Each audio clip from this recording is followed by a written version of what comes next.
Hello नमस्कार साथियों, आप सभी का स्वागत है एसएससी जीडी के हिंदी का प्रैक्टिस सेट नंबर 2 में।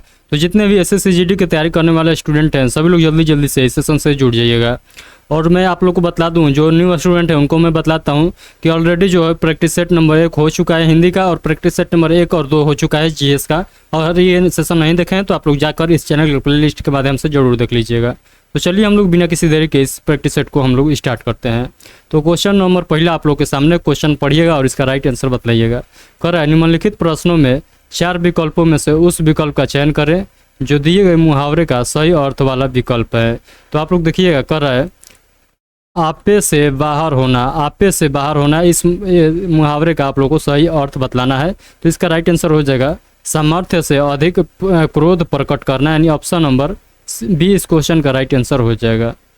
अगला क्वेश्चन है, निम्नलिखित प्रश्नों में 4 विकल्पों में से उस विकल्प का चयन करें जो कोष्ठक में दिए गए शब्दों के तद्भव रूप का सही विकल्प है। तो तद्भव रूप का सही विकल्प आप लोग को चयन करना है, इसमें कौन हो जाएगा। तो इस क्वेश्चन का राइट आंसर आप सभी लोग पहले आप लोग इस क्वेश्चन को पढ़िए। कर रहा है, मेरी माताजी एक गृहिणी, यानी गृहिणी का आप लोग को बतलाना है। इसका क्या बतलाना है, तद्भव रूप बतलाना है। तो मेरी माताजी एक गृहिणी है, वह पूरे घर का बहुत अच्छे से ख्याल रखती है। तो मेरी माताजी एक घरनी है, यानी जो गृहिणी के तद्भव रूप हो जाएगा वो हो जाएगा घरनी हो जाएगा, यानी ऑप्शन नंबर बी इस क्वेश्चन का राइट आंसर हो जाएगा।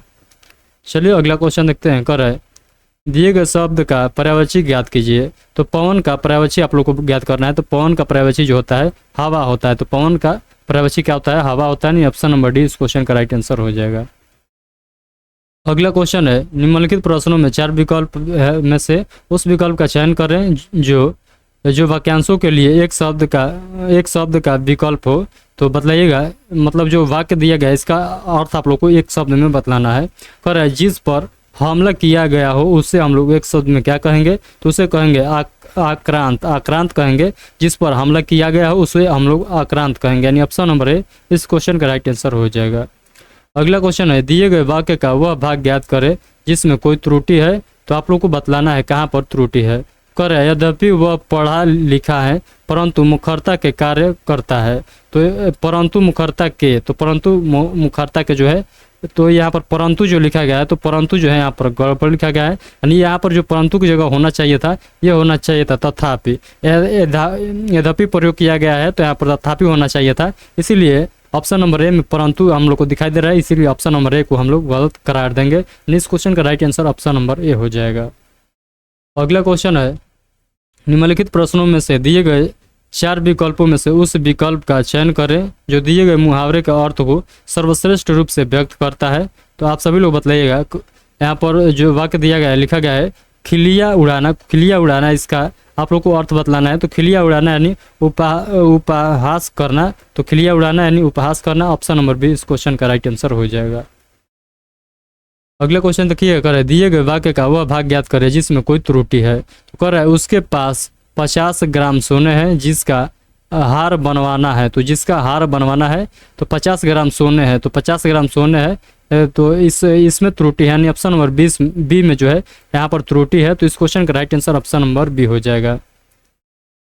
तो यहाँ पर जो हो जाएगा शुद्ध वाक्य लिखा जाता है इस प्रकार, तो उसके पास 50 ग्राम सोना है जिसका हार बनवाना है, यानी ये जो लिखा जाता है ये बिल्कुल करेक्ट हो जाता है। इस क्वेश्चन का right answer option number B हो जाएगा, त्रुटि आप लोग को बतलाना था।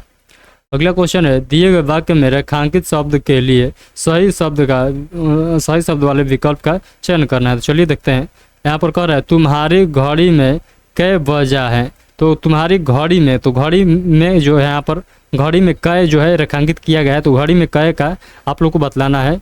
तो यहाँ पर इसका राइट आंसर क्या हो जाएगा, तो यहाँ पर हो जाएगा तुम्हारी घड़ी में कितना बजा है, यानी ये वाक्य को हम लोग शुद्ध तरीके से लिखे तो ये हो जाएगा तुम्हारी घड़ी में कितना बजा है, यानी ऑप्शन नंबर सी इस क्वेश्चन का राइट आंसर हो जाएगा। ये आप लोग को याद रखना है। चलिए अगला क्वेश्चन देखिए, कर है, दिए गए वाक्य में रेखांकित शब्दों के लिए सही शब्द वाले विकल्प का चयन करें। तो सही शब्द वाले विकल्प का चयन करना है। कर रहा है, आपने ही तो मुझको कहा था, आपने ही तो मुझको कहा था, सॉरी आप पूरा शुद्ध पढ़िए। कर है, आपने ही तो मुझको कहा था। तो यहाँ पर आप सभी लोग बतलाइएगा, ऑप्शन नंबर सी में जो है आपने ही तो मुझे कहा था, यानी आपने ही तो मुझे कहा था, ऑप्शन नंबर सी में जो है बिल्कुल करेक्ट जो है वाक्य लिखा गया है, इसीलिए ऑप्शन नंबर सी इस क्वेश्चन का राइट आंसर हो जाएगा।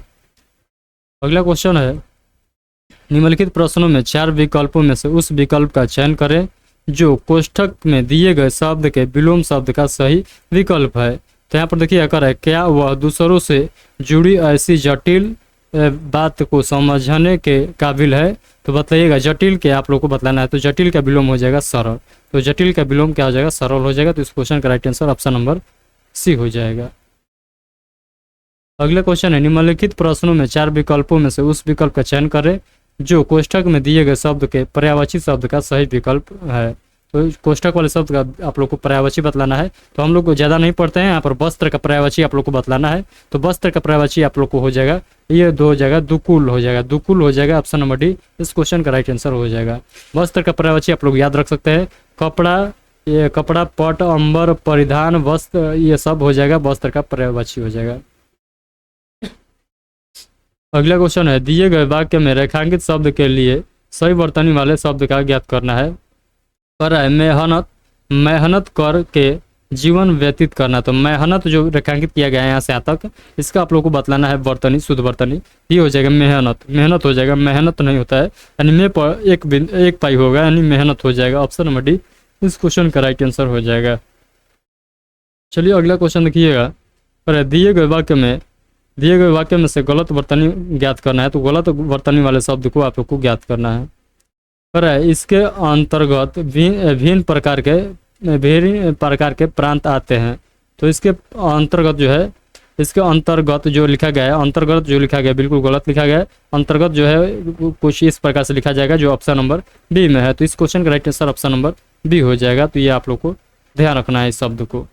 अगला क्वेश्चन है, दिए गए शब्द का विलोम शब्द ज्ञात कीजिए। तो संगठन का आप लोग को विलोम बतलाना है। तो संगठन का विलोम क्या हो जाएगा, तो संगठन का हो जाता है विघटन हो जाता है। ऑप्शन नंबर बी क्वेश्चन का राइट आंसर हो जाएगा। अगला क्वेश्चन है, दिए गए वाक्य में निर्थक शब्द ज्ञात कीजिए। तो निर्थक शब्द आप लोग को ज्ञात करना है। कर रहा है,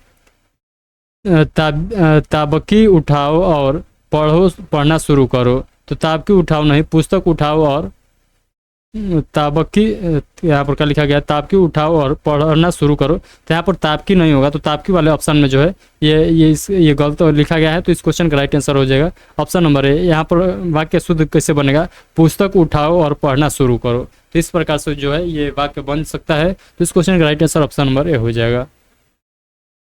अगला क्वेश्चन है जो कि आप लोग का जो है गद्यांश से आ गया। गद्यांश से क्वेश्चन आप लोगों को है, यहाँ से गद्यांश का क्वेश्चन स्टार्ट हो जाता है। टोटल आप लोग को, जैसे कि आप लोग को पता होगा कि गद्यांश का क्वेश्चन जो है टोटल 5 क्वेश्चन पूछा जाता है। तो चलिए हम लोग देखते हैं। और मोबाइल फोन, टेलीविजन या टैबलेट जैसे डेस्क के स्क्रीन पर बच्चे के डेस्क के स्क्रीन पर। तो टैबलेट जैसे डेस्क के, तो टैबलेट जैसे कैसे, तो टैबलेट जैसे उपकरणों के स्क्रीन पर बच्चों के ज़्यादा समय देने को लेकर हाल के वर्षों में डैश अध्ययन हुए। तो हाल के वर्षों में व्यापक अध्ययन हुए हैं, यानी ऑप्शन नंबर 20 क्वेश्चन का राइट आंसर हो जाएगा। व्यापक अध्ययन हुए हैं। उसके बाद अगला क्वेश्चन के लिए पढ़िएगा, यानी क्वेश्चन नंबर 18 के लिए पढ़िएगा। कर है, इनके डैश इस बात का इशारा करते हैं। तो इनके निष्कर्ष इस बात का इशारा करते हैं, यानी इस क्वेश्चन का right answer option number D हो जाएगा। अगला क्वेश्चन के लिए पढ़िएगा 19 नंबर के लिए। तो कह रहा है, इसके बाद के लिए इशारा करते हैं कि डैश स्क्रीन। तो करते हैं कि डैश स्क्रीन यानी डैश अत्यधिक स्क्रीन टाइम तंत्रिका संबंधी विकास और आपसी मेलजोल बढ़ाने में डैश बनते हैं। तो मेलजोल बढ़ाने में बाधक बनते हैं, यानी ऑप्शन नंबर इस क्वेश्चन का राइट आंसर हो जाएगा। तो सारे क्वेश्चन हम लोगों ने देख लिया, गद्यांश का भी क्वेश्चन देख लिया। टोटल हम लोगों ने 20 क्वेश्चन देखे हैं। इसके बाद जो है अगला क्वेश्चन जो है आप लोग को होमवर्क के तौर पर आप लोग को क्वेश्चन में देता हूँ। तो आप लोग को बतलाना है इसमें शुद्ध वर्तनी कौन सा है। तो शुद्ध वर्तनी आप लोग को बतलाना है, यानी उज्ज्वल जो है किस प्रकार से लिखा जाएगा, आप लोग को यही बतलाना है। तो इस क्वेश्चन का राइट आंसर जो है आप लोग HW के तौर पर, यानी होमवर्क के तौर पर आप लोग रख लीजिएगा। और इस वीडियो के कमेंट बॉक्स में आप लोग को इसका राइट आंसर बतलाना है। तो चलिए मिलते हैं नेक्स्ट प्रैक्टिस सेट में। आज का प्रैक्टिस सेट कैसा लगा प्यारा सा कमेंट करके सभी लोग बताइएगा। और अभी तक इस सेशन को लाइक नहीं किए हैं तो सभी लोग लाइक कर दीजिएगा। चलिए मिलते हैं नेक्स्ट सेशन में, तब तक के लिए आप सभी को take care, thank you, bye bye.